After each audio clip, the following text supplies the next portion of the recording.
من اعتمد علی اللہ، جو اللہ پہ اعتماد کر کے چلے گا، فلا قل، اس کو کبھی قلت کا سامنا نہیں کرنا پڑے گا، تھوڑا مال بھی ہوگا لیکن برکتیں اتنی ہوں گی، لفتحنا علیہم برکات من السماء والارض، زمین و آسمان کی برکتوں کے اللہ انبار لگا دے گا اس کے لیے۔ اور دوسرے نمبر پہ فرمایا ولا ذل، اللہ عزتوں کی چوٹیوں پہ اس کو پہنچا دے گا، ولا دل، اور اللہ تعالیٰ اس کو رشد و ہدایت کی دولت سے مالا مال فرما دے گا، ولختل، اور اللہ تعالیٰ اس کو نادانیوں سے اور غلط فیصلوں سے بچا کر عقل مندی کی طرف لے آئے گا۔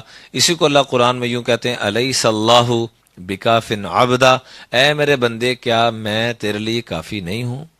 اللہ ہی ہمارے لیے کافی ہے۔ تو بدر سے ایک ہمیں بنیادی جو نقطہ ملتا ہے وہ اللہ کی ذات کے اوپر اعتماد کرنے کا ملتا ہے۔ جیسے میں نے شروع میں عرض کیا کہ دو چیزیں اس کائنات میں اللہ نے سب سے تھوڑی اتاری ہیں، ما قسم للناس شیء اقل من الحلم، ایک حلم اور بردباری، یہ سب سے کم تقسیم کی گئی ہے۔ دوسرا اللہ کی ذات پہ اعتماد۔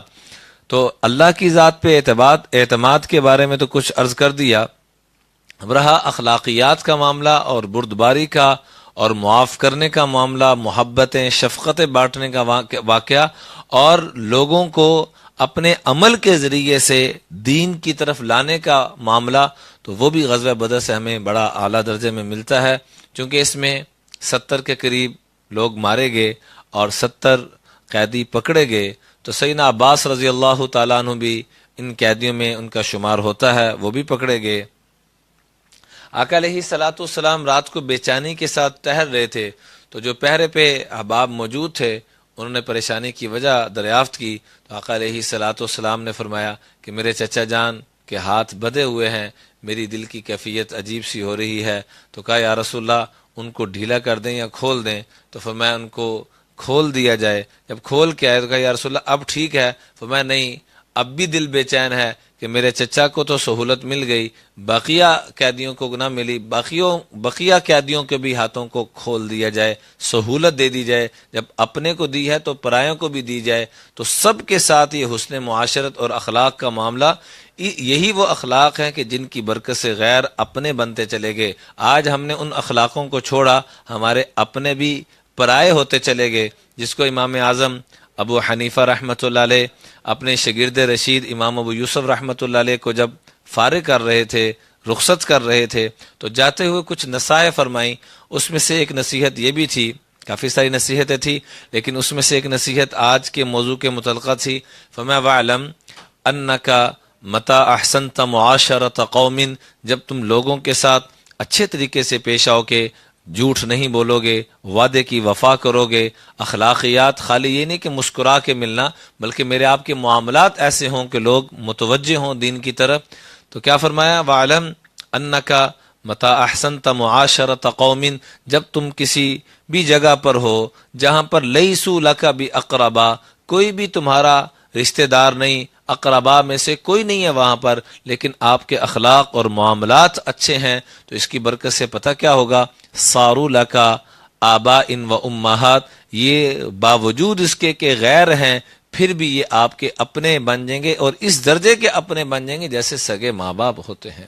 اور ساتھ ہی فرمایا وَاعْلَمْ أَنَّكَ مَتَىٰ أَسَأْتَ مُعَاشَرَةَ قَوْمٍ، جب لوگوں کے ساتھ تمہارے معاملات گڑبڑ ہو جائیں گے اور وہاں پر کیا ہوگا، تمہارے اپنے بھی ہوں گے۔ پہلے کیا فرمایا کہ جہاں اپنے نہیں ہیں، سارے غیر ہیں، اللہ اس اچھے معاملات اور اچھی معاشرت کی برکت سے غیروں کو بھی تمہارا بنا دے گا۔ اور یہاں کیا فرمایا، مَتَىٰ أَسَأْتَ مُعَاشَرَةَ قَوْمٍ، جب برے طریقے سے پیش آؤ گے، صَارُوا لَكَ أَعْدَاءَ، سارے کے سارے تمہارے دشمن بن جائیں گے، وَلَوْ كَانُوا آبَاء وَأُمَّهَاتٍ، چاہے وہ تمہارے سگے ماں باپ کیوں نہ ہوں، اپنے بھی پرائے۔ آقا علیہ الصلوۃ والسلام پہ اللہ کروڑوں رحمتیں اور نازل فرمائے، ہمارے ماں باپ ان پر قربان، وہاں غیر اپنے بن رہے ہیں۔ آج ہم نے ان اخلاقیات کو چھوڑ دیا، آج ہمارے اپنے بھی پرائے ہو رہے ہیں۔ سکے میاں بیوی آپس میں ایک دوسرے کا منہ دیکھنے کے لیے تیار نہیں، سکی اولاد والدین کو دیکھنے کے لیے تیار نہیں، طلبہ اساتذہ کو دیکھنے کے لیے تیار نہیں۔ وجہ کیا ہے، پڑوسی کو دیکھنے کے لیے تیار نہیں۔ وہ چیزیں ختم ہو گئی۔ مصعب بن عمیر رضی اللہ تعالیٰ عنہ کے حوالے قیدیوں کی خدمت وغیرہ لگی تو وہ خود خشک کھجوریں کھا رہے تھے. مصعب بن عمیر خود خشک کھجوریں کھا رہے تھے اور قیدیوں کو تازہ کھجوریں اور تازہ چیزیں کھلا رہے تھے. تو وہ مجبور ہو گئے پوچھنے کے لیے کہ آپ خود خشک کھجوریں کھا رہے ہیں اور ہمیں آپ تازہ کھجوریں کھلا رہے ہیں. یہ بدر کے موقع پہ جب قیدی پکڑے گئے تو آگے سے پتہ کیا جواب دیا؟ ہمارے آقا علیہ الصلوۃ والسلام نے حکم دیا ہے کہ قیدیوں کے ساتھ، مجرموں کے ساتھ اچھا سلوک کرو تاکہ یہ جرم سے توبہ کر کے یہ بھی اچھے بن جائیں. آج ہمارا الٹ معاملہ چل گیا کہ ہم نے کیا کیا؟ اپنوں کو بھی پرایا کر لیا.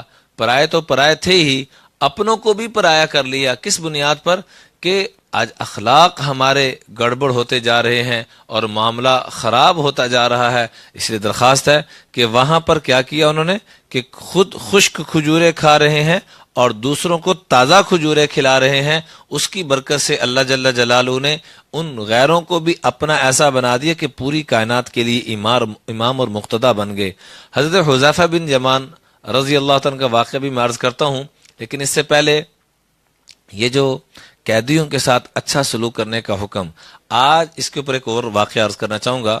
سیدنا علی المرتضی رضی اللہ تعالیٰ عنہ ایک دفعہ آپ علیہ الصلوۃ والسلام کے سامنے تشریف فرما تھے تو آپ نے پوچھا کہ من اشقل آخرین، میری امت کا سب سے بڑا بد نصیب شخص کون ہے؟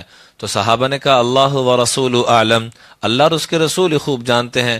تو بالکل سامنے بیٹھے ہوئے تھے. آپ نے فرمایا قاتلک، اے علی جو آپ کو قتل کرے گا وہ میری امت کا سب سے بڑا بد نصیب ہوگا. اور جب وہ پکڑا گیا تو حسنین کریمین کو بلا کے پتہ کیا فرمایا؟ اطیبوا طعامہ وَأَلِینُوا فراشا، یہ مجرم ہے اور مجرموں کے ساتھ ہمارے آقا نے یہ حکم دیا کہ ان کو کھانا اچھے سے اچھا دو اور ان کو بستر اچھا نرم بچھا کے دو، جیسے ہمارا VVIP مہمان ہو. تو اللہ کی شان دیکھیے کہ جس شخص کے متعلق آپ فرما چکے ہیں کہ میری امت کا سب سے بڑا بدبخت ہے، اس کا بھی اکرام کیا جا رہا ہے. تو بدر کے موقع پہ بھی مصعب بن عمیر خود خشک کھجورے کھا رہے ہیں اور ان کو تازہ کھجورے کھلا رہے ہیں اور کیا کہہ رہے ہیں کہ ہمیں آقا علیہ الصلوۃ والسلام نے حکم دیا ہے کہ مجرموں کے ساتھ اور جرم والوں کے ساتھ اچھا سلوک کرو. یقین کریں میں اکثر شفیق بھائی جان پاکستان کی مختلف جیل خانہ جات میں جانا ہوتا ہے تو میں اکثر پولیس کے عملے سے جب گفتگو کا موقع ملتا ہے تو میں یہ واقعہ ضرور سناتا ہوں اور اکثر میں نے روتے ہوئے دیکھا ان کو. جب واقعہ سنتے ہیں میں نے کہا آپ کے پاس تو بہت چھوٹے مجرم آتے ہیں، بہت چھوٹے گناہ گار، بلکہ مجرم کم ہوتے ہیں، ملزم زیادہ ہوتے ہیں، الزام لگائے ہوئے، اور ہمارا وہ رویہ ان کو اعلیٰ درجے کا مجرم بنا دیتا ہے. اور آقا علیہ الصلوۃ والسلام نے بدر سے یہ شروع کر کے جب قیدی پہلی دفعہ پکڑے گئے وہاں سے شروع لے کر آخر تک اور خلافت راشدہ کے انتہا تک دیکھیں کہ حضرت علی رضی اللہ تعالیٰ عنہ اپنے مجرم کے بارے میں خود فیصلہ کیا فرما رہے ہیں؟ فَإِنْ أَعْشَفَ أَنَا أَوْلَى بِهِ قَصَاصًا وَعَفَافًا، اگر میں زندہ رہا تو میں زیادہ حقدار ہوں کہ اس سے بدلہ لوں یا اس کو معاف کروں.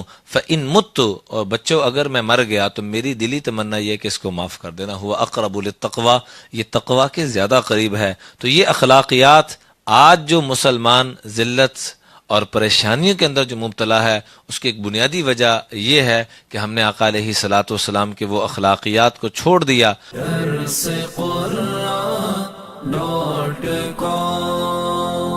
www.darsequran.com